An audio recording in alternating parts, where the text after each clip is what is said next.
Bonjour, aujourd'hui dans Tuto Cello, je vous fais un petit guide pour vous aider dans vos débuts au violoncelle avec l'archet. Ici, il n'est pas question de gestes ou de tenue d'archet, mais plutôt des difficultés que vous rencontrerez sur vos morceaux.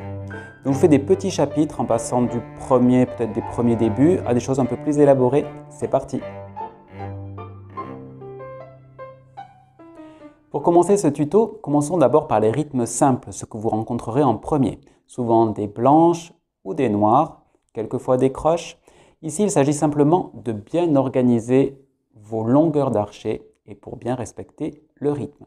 Donc il va falloir bien adapter votre vitesse d'archet à la vitesse de votre morceau. Ici, bien sûr, si vous faites une blanche, comptez bien vos temps en essayant de bien répartir vos temps dans l'archet. Ici, moi, je compte personnellement le 1 au début, 1, 2 au milieu, si c'est une blanche, et apprenez bien à aller jusqu'à la fin de votre archet. Ici, si vous avez dans votre morceau des blanches et des noires, je ne change pas la vitesse de l'archet, je prends mes blanches tout l'archet, 1, 2, et les noirs, la moitié d'archet, etc. Donc, veillez bien à votre valeur longue. Si c'est une blanche, tout l'archet. Si c'est une noire qui est la valeur la plus longue, tout l'archet. Essayez de ne pas vous arrêter avant la pointe. C'est-à-dire, adaptez bien votre vitesse. Ça veut dire, si vous êtes arrêté, par exemple, votre blanche ici aux 3/4, ça veut dire que votre archet était trop lent. Et le contraire, si vous arrivez trop tôt à la pointe sur votre blanche, par exemple, vous serez obligé de vous arrêter pour attendre le temps d'après et donc cela fera un arrêt dans votre musique. C'est très dommage. Prenez le temps de bien travailler donc votre vitesse et surtout de ne pas déformer votre rythme.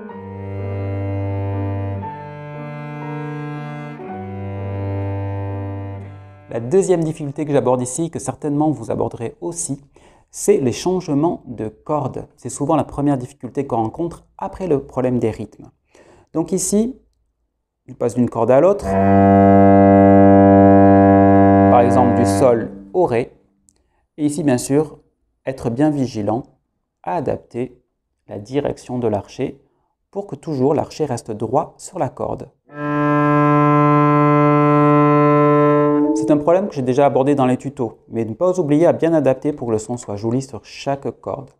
Donc, c'est votre bras qui doit adapter son ouverture pour bien aller jusqu'à la pointe. Si votre archet n'est pas droit, cherchez bien votre solution dans votre geste du bras. Allez, je poursuis.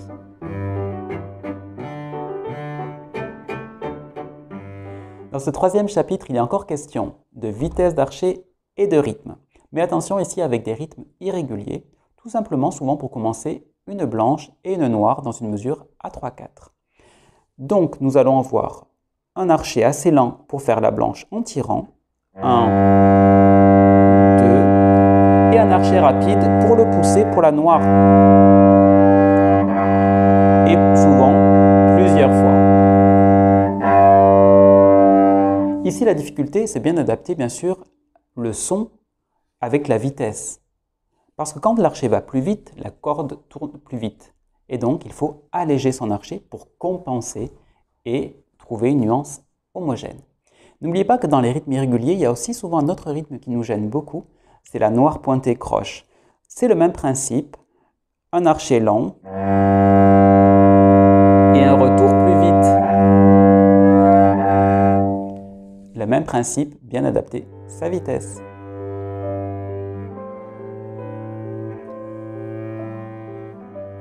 J'aborde maintenant les liaisons. Alors les liaisons, souvent au début, ce sont des liaisons par deux. Bien sûr, si ce sont des cordes à vide, ça veut dire deux cordes différentes.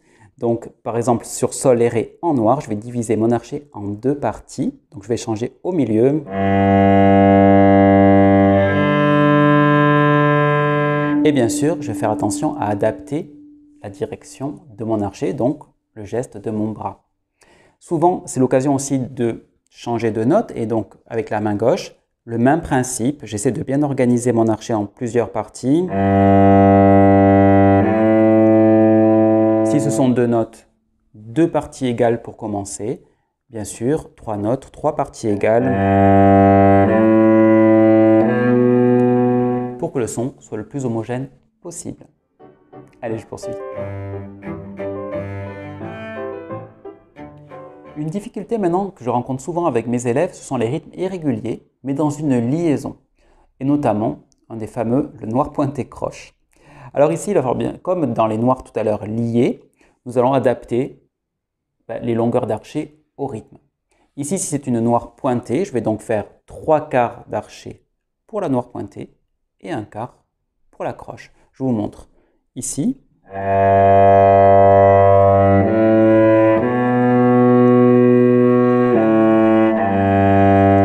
Voilà, vous avez bien vu, la croche tombe bien à la fin de mon archet. Si celle-ci est marquée avec une liaison épiquée, alors ça nécessite un arrêt de l'archet.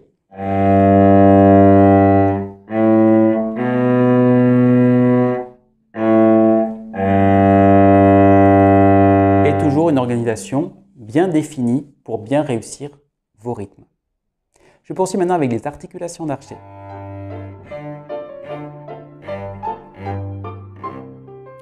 Pour le dernier chapitre de ce petit guide, donc, je vais aborder les articulations. Et souvent, la première articulation que vous rencontrerez, ce sont les notes piquées. Bien sûr, c'est juste un petit point qui est marqué par le compositeur sur la note pour vous indiquer qu'il faut bien séparer la note et non pas l'enchaîner comme nous avons l'habitude. Ici, pour détacher vos notes, c'est assez simple, il faut arrêter l'archet entre chaque note, ici. Bien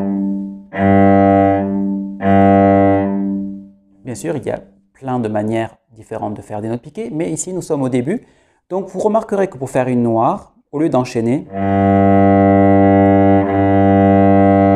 ici mon archet va légèrement plus vite pour avoir le temps de s'arrêter dans le même temps.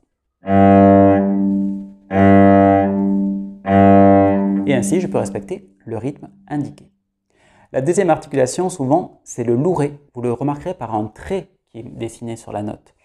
Ici, il s'agit de légèrement arrondir la note pour la rendre un peu appuyée. Ici, je vous montre. Vous remarquerez avec mon bras, j'essaie d'enfoncer mon archet légèrement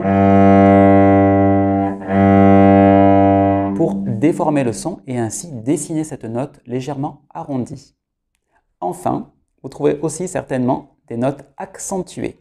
Vous verrez un dessin, une sorte de petit triangle, je vais bien sûr vous le marquer sur l'écran. Ici, ça veut dire que la vitesse de l'archet, certainement, doit être renforcée pour que la note soit plus forte, surtout au début. Ici, regardez mon archet. Je vais plus vite pour que la note parte plus fort. Voilà, c'est terminé pour ce petit guide et je vous dis à bientôt sur Tuto Cello.